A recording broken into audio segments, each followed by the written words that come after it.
Leonardo da Vinci fue uno de los grandes maestros del Renacimiento, famoso como pintor, escultor, arquitecto, ingeniero y científico. Su legado más universal está en el campo de la pintura y su cuadro más famoso, la Mona Lisa, está expuesta en el Museo del Louvre de París y convertida en un auténtico ícono popular. ¿Quieres conocer toda su fascinante vida en detalle?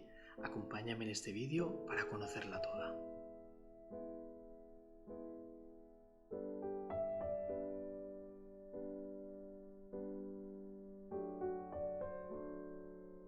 Leonardo di Ser Piero da Vinci nació en 1452 en la villa toscana de Vinci, hijo de una campesina, Caterina, y de Ser Piero, un rico notario florentino.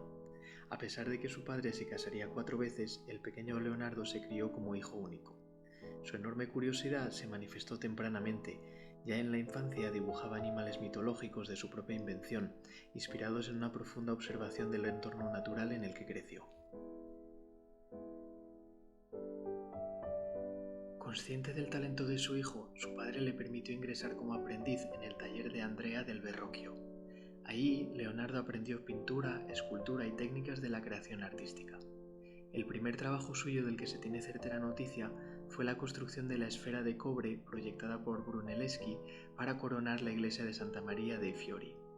Su gran imaginación creativa y la temprana pericia de su pincel no tardaron en superar a las de su maestro. El joven discípulo comenzó a utilizar por primera vez una novedosa técnica recién llegada de los Países Bajos, la pintura al óleo.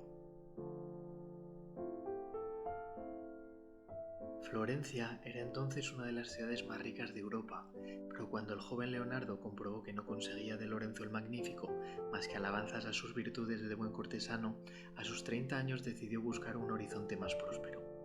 En 1482 se presentó ante el poderoso Ludovico Sforza, el hombre fuerte de Milán, en cuya corte se quedaría 17 años.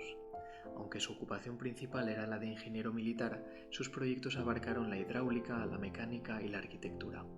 Habiendo recibido de Ludovico el encargo de crear una monumental estatua ecuestre en honor de Francesco, el fundador de la dinastía Sforza, Leonardo trabajó durante 16 años en el proyecto del Gran Caballo, que no se concretaría más que en un modelo de barro, destruido poco después durante una batalla. Hacia 1490 creó una academia donde llevaba su nombre, en la que durante años enseñó y anotaba todas sus investigaciones en pequeños tratados. Durante esa época, entre 1494 y 1498, pintó uno de sus cuadros más famosos, La Última Cena. Esta genial captación plástica del dramático momento en que Jesucristo dice a sus apóstoles «Uno de vosotros me traicionará», se convirtió no solo en un celebrado ícono cristiano, sino también en un objeto de peregrinación para artistas de todo el continente. A finales de 1499, los franceses entraron en Milán, Ludovico perdió el poder y Leonardo abandonó la ciudad. En abril de 1500, tras casi 20 años de ausencia, Leonardo da Vinci regresó a Florencia. Nuevamente como ingeniero militar, recorrió los territorios del norte, trazando mapas, calculando distancias precisas y proyectando puentes y nuevas armas de artillería. Pero Leonardo ya era reconocido como uno de los mayores maestros de Italia. En 1501 había trazado un boceto de Santa Ana, la Virgen y el Niño, que trasladaría al lienzo a finales de la década. En 1503 recibió el encargo de pintar un gran mural en el Palacio Viejo, ya que la nobleza florentina quería inmortalizar algunas escenas históricas de su gloria. La cumbre de esta etapa florentina fue el retrato de Mona, abreviatura de Madonna, Lisa Gherardini, esposa de Francesco del Giocondo, razón por la que el cuadro es conocido como la Mona Lisa o la Gioconda. Como cuadro y como personaje, la mítica Gioconda ha inspirado infinidad de libros y leyendas y hasta una ópera, pero es poco lo que se conoce a ciencia cierta. Ni siquiera se sabe quién encargó el cuadro, que Leonardo llevaría consigo en su continua peregrinación hasta sus últimos años en Francia, donde lo vendió al rey Francisco I por 4.000 piezas de oro. Una de las partes de la biografía de Leonardo da Vinci de las que menos se sabe es sobre su vida privada, la cual mantuvo en secreto la mayoría de su vida. Se ha escrito mucho sobre su presunta homosexualidad, aunque no se sabe con total certeza. Además, fue un apasionado admirador de la naturaleza y los animales hasta el punto de convertirse en vegetariano. Leonardo no dudó en abandonar Florencia cuando en 1506 Charles d'Amboise, gobernador francés de Milán, le ofreció el cargo de arquitecto y pintor de la corte. Honrado y admirado por su nuevo patrón, Leonardo da Vinci proyectó para él un castillo y ejecutó bocetos para el oratorio de Santa María da la Fontana, fundado por el mecenas. En aquella época, Leonardo, en cambio, pintaba poco, dedicándose a recopilar sus escritos y a profundizar en sus estudios. Con la idea de tener finalizado para 1510 su tratado de anatomía, trabajaba junto a Marcantonio de la Torre, el célebre anatomista de su tiempo, en la descripción de órganos y en el estudio de la fisiología humana. El ideal leonardesco de la percepción cosmológica se manifestaba en múltiples ramas. Escribía sobre matemáticas, óptica, mecánica, geología o botánica.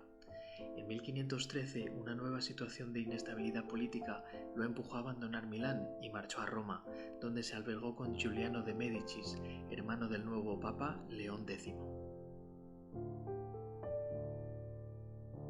En Roma vivió una etapa de tranquilidad, con un sueldo digno y sin grandes obligaciones.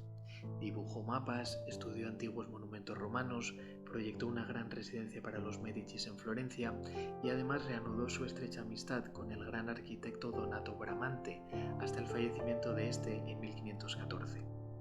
Tras la muerte de su protector, Giuliano de Médicis, en 1516, Leonardo dejó Italia definitivamente para pasar los 3 últimos años de su vida en el Palacio de Clou, cedido por Francisco I de Francia, para convertirse en el primer pintor, arquitecto y mecánico del rey. El gran respeto que le dispensó Francisco I de Francia hizo que Leonardo pasase esta última etapa de su vida más bien como un miembro de la nobleza que como un empleado de la Casa Real. A partir de 1517, su salud, hasta entonces inquebrantable, comenzó a desmejorar. Su brazo derecho quedó paralizado, pero con su incansable mano izquierda, Leonardo aún hizo bocetos de proyectos urbanísticos, de drenajes de ríos y hasta decorados para las fiestas palaciegas. Convertida en una especie de museo, su casa de Amboise estaba repleta de papeles y apuntes que contenían las ideas de este hombre excepcional. El 2 de mayo de 1519 murió en el Palacio de Clou. Su testamento legaba a Melchi, su ayudante, todos sus libros, manuscritos y dibujos que el discípulo se encargó de retornar a Italia. Como suele suceder con los grandes genios, se han tejido en torno a su muerte algunas leyendas. Una de ellas dice que, arrepentido de no haber llevado una existencia regida por las leyes de la Iglesia, se confesó largamente y con sus últimas fuerzas se incorporó para recibir, justo antes de expirar, los sacramentos.